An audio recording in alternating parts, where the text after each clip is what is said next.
నమస్తే, welcome to our channel. నేను సౌజన్య. సెక్రటేరియట్లో ఫైల్స్ మిస్సింగ్ సంబంధించి అలాగే ఫైర్ అవడానికి సంబంధించి సీఎం గారు అలాగే చీఫ్ సెక్రటరీ శాంతకుమార్ గారు ఇద్దరు కూడా చాలా సీరియస్గానే దీని మీద జీవోలు జారీ చేయడం అలాగే డెడ్ లైన్ కూడా పెట్టడం జరిగింది. 18th కల్లా ప్రతిదీ కూడా ఇన్ఫర్మేషన్ కావాలి అనేసి. సో మరి సోమవారం కల్లా ఏం జరుగుతుంది, ఏం జరగబోయేటువంటి అవకాశాలు ఉన్నాయి, ఈ అంశానికి సంబంధించి మనతో మాట్లాడడానికి ఈరోజు మనతో పాటు ఉన్నారు కాంగ్రెస్ యువ లీడర్ వెంకట్ నాయక్ ఉన్నారు. వారితో మాట్లాడదాం. నమస్తే అండి. సో ఆల్మోస్ట్ కాంగ్రెస్ హయాంలో ప్రభుత్వం స్టార్ట్ అవబోతుంది అంటే లిటరలీ చెప్పాలంటే రిజల్ట్స్ నుంచి కూడా ఆ రిజల్ట్స్ నుంచి ఇప్పటి వరకు కూడా చాలా ఫైల్స్ మిస్ అయ్యాయి. మిస్ అవ్వడమే కాకుండా కొన్ని ఫైర్ యాక్సిడెంట్లు కూడా పోయాయి. సో దీని మీద అందరికీ తెలిసిందే సీఎం రేవంత్ రెడ్డి అలాగే చీఫ్ సెక్రటరీ శాంతకుమార్ గారు కూడా చాలా సీరియస్గా జీవోలు కూడా జారీ చేయడం జరిగింది. డెడ్ లైన్ కూడా పెట్టారు. 18th కల్లా ఖచ్చితంగా ఇన్ఫర్మేషన్ ఏంటి, ఎలా జరిగింది ఏంటి, ఏ ఫైల్స్ మిస్ అయ్యాయి అనేది కూడా ప్రతి ఇన్ఫర్మేషన్ రిపోర్ట్ నా దగ్గర ఉండాలి అని. సో దీన్ని ఏ విధంగా చూడాలి అంటారు? అంటే చాలా ఫాస్ట్గానే వాళ్ళు రియాక్ట్ అవుతున్నారని చెప్పి అనుకోవచ్చా, లేకపోతే ఊళ్ళకి తూతూ మంత్రం కోసమే చేస్తున్నారా? మేడం, ఇక్కడ ఒకటి మనం గమనించాలి. బేసికల్ ఏంటంటే దొంగలు ఎవరు మరి ఇక్కడ? ఇప్పుడు ఫైల్స్ మిస్ అయినాయి అంటే ఎక్కడున్న సెక్రటరీ ఎవరైతే సెక్రటరీ దొంగల, ఏది మంత్రుల కింద ఉన్న ఐఏఎస్ ఆఫీసర్ల దొంగల, లేకపోతే మంత్రులే దొంగల, ఎవరిని అనుకోవాలి? ఇప్పుడు ఐఏఎస్ ఆఫీసర్ని ఎట్లాగా మనం దొంగలు అనలేం, ఎందుకంటే వాళ్ళ చేతిలో ఏం నిర్ణయాధికారం ఉండదు. నిర్ణయాధికారం ఎవరి చేతిలో ఉంటుంది అంటే ఎవరైతే సంబంధించిన తప్పు చేయాలి అనుకుంటే ఏ పొజిషన్లో ఉన్న వాళ్ళైనా తప్పు చేయొచ్చు. అది ఐఏఎస్ ఆఫీసరా మంత్రా ఎవరు అనేది చెప్పలేదు. చేపించేవాళ్ళు ఎవరు? ఇప్పుడు 2014 నుంచి 2018 వరకు దోచుకున్నారు. 2018 నుంచి ఈ రోజు వరకు దాచుకున్నారు. దాచుకున్న సొమ్మును ఇప్పుడు ఏం చేయాలి? కాపాడుకోవాలంటే ఏం చేయాలి? అధికారం వస్తే బాగుండు అనుకున్నారు. కానీ తెలంగాణ ప్రజలు మార్పు కోరుకున్నారు. మార్పు వచ్చింది. కాంగ్రెస్ పార్టీ పట్టం కట్టిరు. అంటే దోచుకున్న దాన్ని దాచుకునేటువంటి ప్రయత్నాల్లో బీఆర్ఎస్ నాయకులు 100% ఉంది.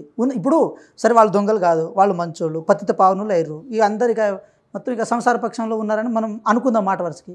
మరి ఫైల్స్ కాలబెట్టాల్సిన అవసరం ఉంది. సమీక్షకు రావచ్చు కదా సంబంధించిన శాఖలకు సంబంధించిన వాళ్ళు. మేమే అనుకున్నాం మేడం. ఇప్పుడు ఫర్ ఎగ్జాంపుల్ మీకు మాట చెప్పాలి, విద్యుత్ శాఖ విషయానికి వచ్చేద్దాం. మేము దాంట్లో కేవలం 28,000 కోట్ల బకాయిలే ఉన్నాయని మేము అనుకున్నాం. కానీ 80,000 కోట్ల బకాయిలు ఉంది. మేము అది 80,000 కోట్ల బకాయి ఉందని చెప్పి మేము చెప్తున్నాం. వాస్తవం కాదని చెప్పే బాధ్యత ఎవరికి ఉంటుంది? ట్రాన్స్కో సీఎండీ ప్రభాకర్ రావు గారు దానికి సంబంధించి 100%. అంటే అంతకుముందు వాళ్ళు 10 సంవత్సరాలు పరిపాలించారు కదా, వాళ్ళ చేతిలో ఉంటుంది కదా. ఎక్కడ మీరు గమనించడం మేడం, మనం డెమోక్రసీలో ఉన్నాము.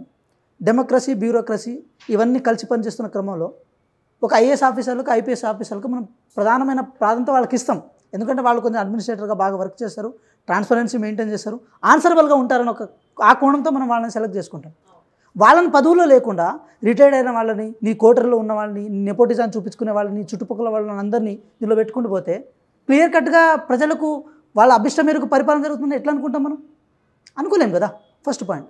సెకండ్ పాయింట్ ఏంటంటే మీరు ఒకటి గమనించండి మేడం, సీఎండీ ప్రభాకర్ రావు గారు ఉన్నారు. వారు సమీక్షకు రాలేదు. ఎందుకు రాలేదని చెప్పి మేము అడగడానికి అడగడానికి పోలేము. తను ఐఏఎస్ ఆఫీసర్ కాదు. మేము అడగడానికి ఎట్లా వెళ్తాం ఆయన దగ్గరికి? అంటే ఎవరి దగ్గర అయితే మేము అడగడానికి వెళ్తున్నామో, ఎవరైతే ఆన్సరబుల్లో మేము చెప్తున్నామో, అసలు వాళ్ళకి ఈ గవర్నమెంట్ సంబంధం లేకుండా ఉన్న వాళ్ళే ఉన్నారు.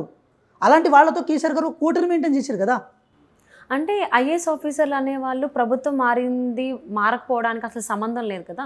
వాళ్ళ సర్వీసెస్ వాళ్ళు కంటిన్యూ చేయొచ్చు ఇఫ్ దే వాంట్. బట్ వాళ్ళు రిజిగ్నేషన్ లెటర్ని కూడా ప్రభాకర్ రావు గారిది ఫస్ట్ యాక్సెప్ట్ చేయలేదు, తర్వాత యాక్సెప్ట్ చేయాల్సి వచ్చింది. అసలు ఒక ఐఏఎస్ ఆఫీసరే కాదు ఆయన, రిటైర్డ్.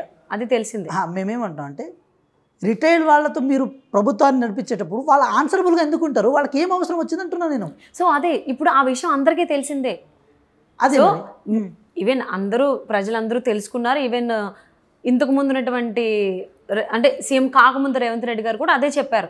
సో చాలా జరిగాయి అవకతవకలు, సో అవినీతి కూడా చాలా ఓ రేంజ్లో జరిగింది అనేసి.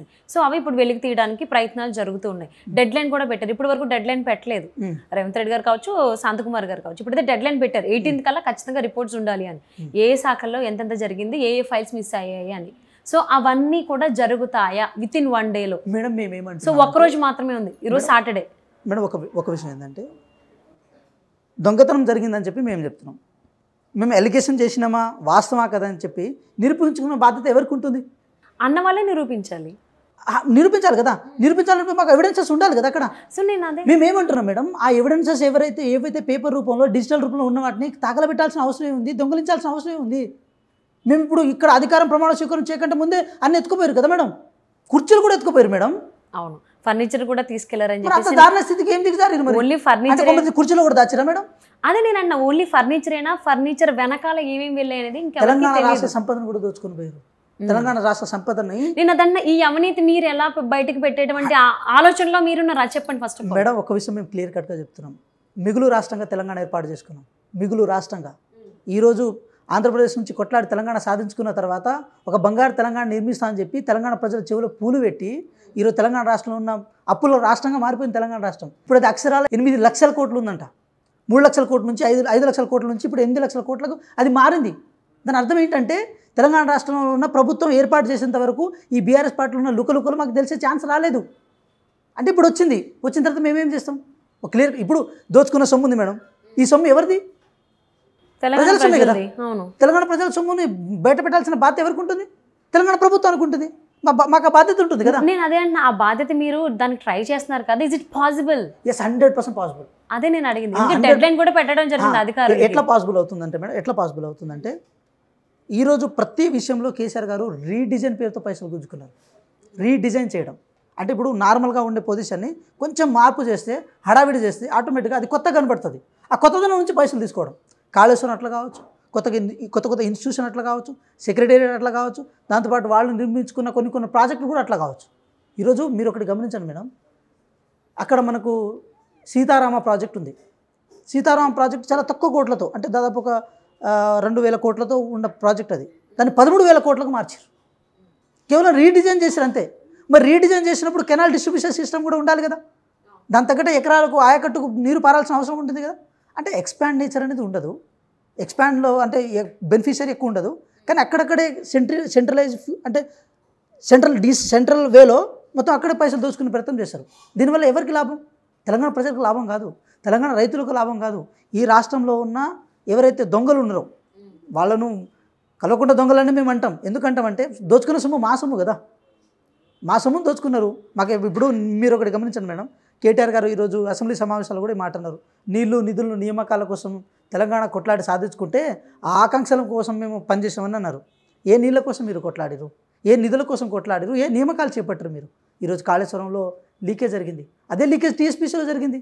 కాళేశ్వరంలో లీకేజ్ జరిగిందన్న విషయం కాంగ్రెస్ పార్టీ ఒకటే చెప్తలేదు మేడం. ఈరోజు డ్యామ్ సేఫ్టీ అథారిటీ ఏదైతే సెంట్రల్ బాడీ, ఒక కాన్స్టిట్యూషనల్ బాడీ ఉందో ఆ బాడీ కూడా చెప్పింది. ఏమని చెప్పింది?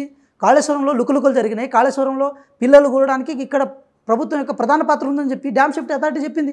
దానికి విచారణ అది ఎందుకు చేపడతలేదు? మరి కేంద్ర సంస్థ దర్యాప్తు సంస్థలు ఎందుకు చేపడతలేదు? ఎవరు మేము కాల్ అడ్డేసినా మేడం? అంటే దాంట్లో ₹1, ₹2 కాదు కదా మేడం. 1,30,000 కోట్లు ఎవరి సొమ్ము? కేసీఆర్ సంపాదించిన సొమ్ము, కేటీఆర్ సంపాదించిన సొమ్ము, లేకపోతే కవిత గారు ఏది మన షాపింగ్ మాల్స్లో దాంట్లో పోయి సంపాదించిన సొమ్ము? మరి ఎట్లా సంపాదించారు ఆ సొమ్ము మొత్తం? ఎక్కడి నుంచి వచ్చినాయి ఆ పైసలు మొత్తం? అంటే మేమేమంటున్నాం అంటే మేడం, ఒక దొంగ రాజ్యాన్ని, ఒక దొరల రాజ్యాన్ని ఏర్పాటు చేసుకొని ఈ తెలంగాణ రాష్ట్రాన్ని స్వేచ్ఛ నుంచి దూరం చేసే ప్రయత్నం చేశారు. మీరు గమనించారా మేడం? ఫ్రీ బస్సు ఏర్పాటు చేస్తే ఆటోలో వాళ్ళ లుకలుకలు జరుగుతుందని చెప్పి సోషల్ మీడియాలో వాళ్ళ సోషల్ మీడియా టీం ఇది చేస్తున్నది. ఒక మహిళగా మీరు కూడా చెప్పండి, ఫ్రీ బస్ సర్వీస్ని వ్యతిరేకిస్తారా మేడం మీరు? నేను ఎప్పుడు ట్రావెల్ చేయలేదండి బస్. ఇన్ కేస్ ట్రావెల్ చేస్తే వ్యతిరేకిస్తారా మేడం? ఎందుకంటే that's an incentive for the women. ఒక ఉమెన్కి ఇన్సెంటివ్ అది, ఒక వర్కింగ్ ఉమెన్కి ఇన్సెంటివ్, దాంతోపాటు విద్యార్థులకు ఇన్సెంటివ్. అది ఒక మహిళలకి అప్లిఫ్ట్ చేసే విషయంలో మన ఇండియన్ సొసైటీ ఎలా ఉంటుంది?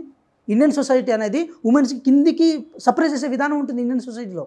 ఆ సొసైటీకి విరుద్ధంగా కాంగ్రెస్ పార్టీ ఒక ఉమెన్ ఎంపవర్మెంట్ కోసం ఒక పాలసీ తీసుకొస్తే దాని మీద బురద జల్లే ప్రయత్నం చేస్తున్నారు కదా. అంటే బురద జల్లేటువంటి ఆలోచన ప్రతి చోట అదే చేస్తారు. సో ఫస్ట్ ఆఫ్ ఆల్ ఏంటి అని అంటే, ఈవెన్ December 4th కూడా శాంతకుమారి గారు ఒక జీవో జారీ చేశారు. ఏ ఫైల్స్ కూడా ఎటువంటి డిపార్ట్మెంట్ నుంచి బయటికి పోవడానికి వీల్లేదు, ఒకవేళ జరిగితే మాత్రం సీరియస్ యాక్షన్ తీసుకుంటాము అని.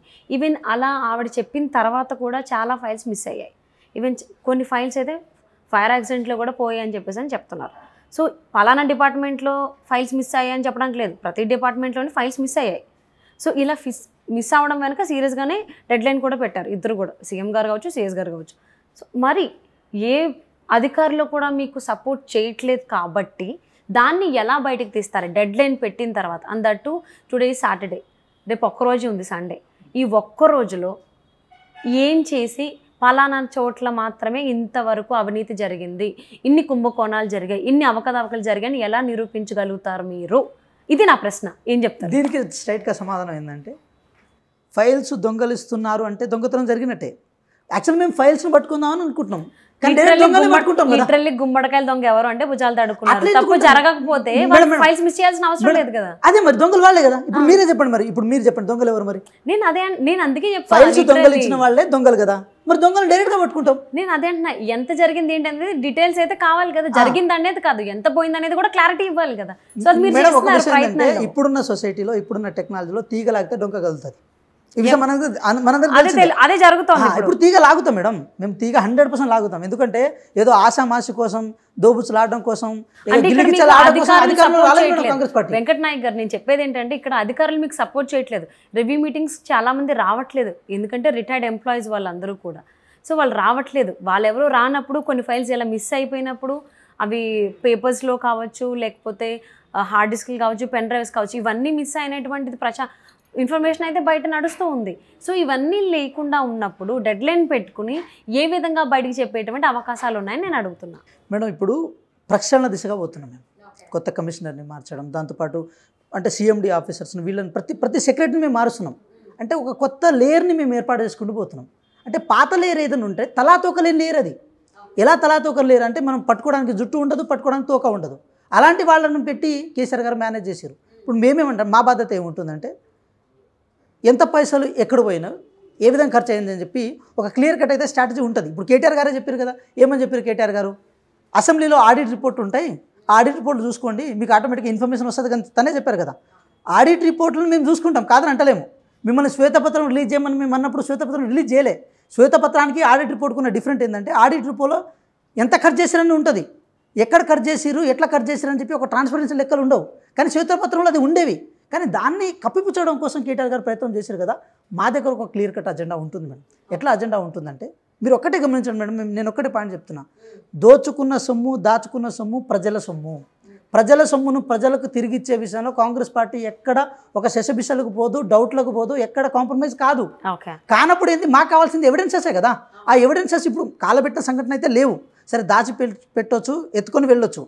సిఎస్ గారు ఒక జీవోని రిలీజ్ చేసి మరీ అడిగిరంటే దాన్ని బట్టి ఏం అర్థం చేసుకోవచ్చు అంటే, వాళ్ళు ఏదో ఒక రూపంలో ఇవ్వాలి, కాకపోతే లెక్కలు మార్చి ఇచ్చే ప్రయత్నం చేయొచ్చు. దానికి కూడా సమీక్షల సమావేశంలో లెక్కలు బయటకు వస్తాయి. ఇంకో విషయం ఏంటంటే, రేవంత్ రెడ్డి గారు ఏదో నార్మల్గా ఒక మాట చెప్తే జస్ట్ విని ఊరుకునే రకం కాదు మేడం. క్లియర్ కట్గా ప్రతి క్వశ్చన్కి ఒక ఆన్సర్ ఉంటుంది, ప్రతి దానికి ఒక డైనమిజం ఉంటుంది. ఒక డైనమిజంతో వెళ్తున్నారు. వారు అడిగే క్వశ్చన్ చూసి అధికారులు కూడా ఎట్లా ఫిదా అయిపోతున్నారు. ఏంటంటే, అరే ఇంత లిబరల్గా క్వశ్చన్ అడుగుతున్నారేంటి, ఒక సీఎం లెవెల్లో కాకుండా ఒక చాలా ఫ్రెండ్లీగా అడుగుతున్నారు. దట్ మీన్ ఫ్రెండ్లీగా అడగడం అంటే ఏదో అలచిచ్చినట్టు కాదు మేడం. ఫ్రెండ్లీగా అడగడం అంటే ప్రాపర్ వేలో మనం ఒక పరిపాలన చేయాలి, ఒక ట్రాన్స్పరెన్సీ పరిపాలన అడిగే అంటే అందివాళ్ళ భావనతో. దీన్ని బట్టి మనం ఏం అర్థం చేసుకోవచ్చు అంటే మేడం, ప్రజా పరిపాలన అనేది కేవలం పేరు చెప్తే కాదు మేడం. అది క్లియర్ కట్గా మనకు అది ఆన్ ద వేలో కనపడాలి, అది అపియరెన్స్లో కనపడాలి. Yes, definitely. So CS Shanthakumar garu ఎంత నిజాయితీగా వర్క్ చేస్తారనేది అందరికీ తెలిసిందే.